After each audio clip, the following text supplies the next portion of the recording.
অঞ্চল ডেপুটেশন ঘিরে চরম উত্তেজনা পরিস্থিতি। বিজেপির মিছিল থেকে জয় শ্রীরাম ধ্বনি, অপরদিকে তৃণমূল কংগ্রেসের জয় বাংলা স্লোগান। পরিস্থিতি সামাল দিতে ঘটনাস্থলে বিশাল পুলিশ বাহিনী। পূর্ব মেদিনীপুর জেলার ময়নার নৈচনপুর এক তৃণমূল পরিচালিত গ্রাম পঞ্চায়েতে বিজেপির পক্ষ থেকে আজ ডেপুটেশন কর্মসূচি ছিল। এই ডেপুটেশনের সময় ছিল 2:30 থেকে 3টে পর্যন্ত, কিন্তু বিজেপির পক্ষ থেকে কোনো জনপ্রতিনিধি সেই সময়ের মধ্যে না আসায় অঞ্চল প্রধান 3টের সময় ডেপুটেশন ক্লোজ বলে ঘোষণা করেন এবং তারপর তিনি অঞ্চল অফিস ত্যাগ করেন। মূলত জব কার্ডের তালিকা, আবাস যোজনার তালিকা এবং 2024-25, 25-26 অর্থবর্ষে কাজের পরিকল্পনা সহ একাধিক দাবিতে বিজেপির পক্ষ থেকে ডেপুটেশন দেওয়ার কথা ছিল। 3:30 নাগাদ বিজেপির পক্ষ থেকে গঙ্গাচড়ার বাজার থেকে ডেপুটেশন উপলক্ষে বিজেপির মিছিল বের হয়। সেই মিছিল ঘিরে পরিস্থিতি উত্তপ্ত হয়ে ওঠে। ঘটনাস্থলে বিশাল পুলিশ বাহিনী সেই পরিস্থিতি নিয়ন্ত্রণ করে। বিজেপির প্রতিনিধিরা অঞ্চলে গিয়ে দেখেন প্রধান নেই। তখন বিজেপির জনপ্রতিনিধিরা অঞ্চলের এনএসের সঙ্গে কথা বলেন। শুরু হয় জোর তর্ক বিতর্ক। শেষ পর্যন্ত ময়নার বিডিও সমীর পানের সঙ্গে বিজেপির জেলা পরিষদের সদস্য উত্তম সিংয়ের মোবাইলে আলোচনার মাধ্যমে পরিস্থিতির জটিলতা কাটে এবং পরবর্তী একটি দিনক্ষণ ধার্য হয় বলে জানা গিয়েছে। এই সম্পর্কে বিজেপির জেলা পরিষদের সদস্য উত্তম সিং এবং নৈচনপুর এক অঞ্চলের প্রধান সবিতা সিংহ কি বললেন শুনুন।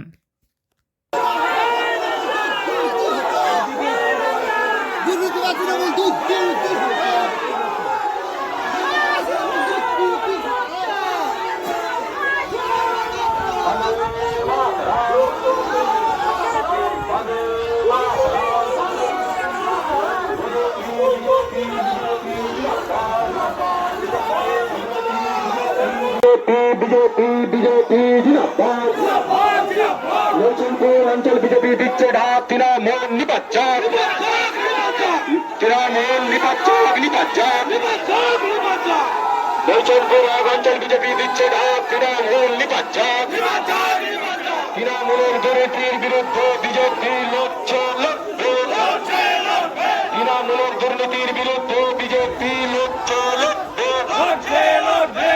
আমরা ভারতীয় জনতা পার্টি একটা ডেপুটেশন দিতে চেয়েছিল। আমরা সেই তারিখটা আজকে দিয়েছিলাম 18/8/2025। আমরা টাইম দিয়েছিলাম 2:30 থেকে 3টা বেজে গেছে। ওনারা কিন্তু এখনও এসে পৌঁছাননি। আমি আজকে ক্লোজ করতে বাধ্য হচ্ছি। আজকে আমরা সব মেম্বার, আমার 14 জন মেম্বার, আমার পঞ্চায়েত সমিতির কর্মাধ্যক্ষ সন্দীপন আছে, আর আমার আছে পঞ্চায়েত সমিতির সদস্য গৌতম দা আছেন, পঞ্চায়েত সমিতির সদস্য আরেকজন আমার সুপ্রিয়া দি আছেন এবং আমার উপপ্রধান সাহেব। আর আমার টোটাল আমার 17 জন মেম্বারকে নিয়ে আমরা অনেকক্ষণ, আমরা 1 ঘন্টা বসছি। ওনাদের টাইম ছিল 2:30 থেকে 2:30, কিন্তু 2:30 পেরিয়ে গেছে। আমরা আধ ঘন্টা 3টা পর্যন্ত বসে আছি, ওনারা পৌঁছাননি। আমি তাই জন্য আজকে ডেপুটেশনটা ক্লোজ করলাম এখানে। ডেপুটেশনটা দিয়েছিলেন ওনারা জব কার্ডের লিস্ট চেয়েছিলেন, আবাস প্লাসের লিস্ট চেয়েছিলেন এবং 24-25, 25-26-এর যে পরিকল্পনা, কাজের পরিকল্পনা, এটাও চেয়েছিলেন। আমরা কিন্তু সব রেডিও রেখেছিলাম। ওনারা পৌঁছালে ওনাদের সঙ্গে কথা হওয়ার পরে ওনাদেরকে আমরা লিস্ট তুলে দিতাম, কিন্তু ওনারা যেহেতু পৌঁছাতে পারেননি তাই আমরা আজকে ডেপুটেশনটা ক্লোজ করতে বাধ্য হচ্ছি। নমস্কার, আমি নৈচনপুর ওয়ানের প্রধান সবিতা সিংহ।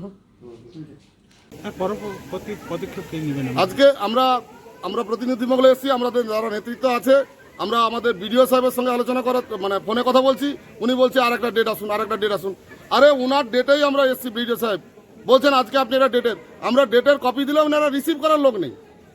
এনএস সাহেব বলছে আমি রিসিভ করতে পারবো। যে ডিপার্টমেন্টটা দেখেন, এই ডিপার্টমেন্টের যে অ্যানুয়াল অ্যাকশন প্ল্যানের কপিটা দিই না, আমি দিতে পারবো না। আরে অ্যানুয়াল অ্যাকশন প্ল্যানের কপি অনলাইন আমরা এক্ষুনি পেতে পারি, কিন্তু আপনি আধিকারিক পঞ্চায়েত সদস্যদের দেওয়ার অধিকার, বিরোধী দলনেত্রীর হাতে দেওয়ার অধিকার আছে, কিন্তু উনি একদম ঠুটো জগন্নাথের মতো প্রধানের কথায় উঠেন এবং বসেন। আমরা ইটের জবাব পাটকেল দেওয়া শুরু হবে এবং এই প্রধান ম্যাডামকে আমি আপনাকে বলে গেলাম এবং অফিস স্টাফদেরকে বলে গেলাম যে চা আপনাদেরকে খাওয়াতে হবে না। প্রধান ম্যাডামকে বলে দেবেন যে তমলুকের যে কোর্টের খিরিস্তলা আছে একই সঙ্গে ওনার সঙ্গে বসে সেখানে চা খাবো। এই আমন্ত্রণ ওনাদেরকে বলে দিয়ে আমরা যাচ্ছি। এরপরে আমরা আলোচনা করে আপনাদের বাকি সিদ্ধান্ত জানিয়ে দেব।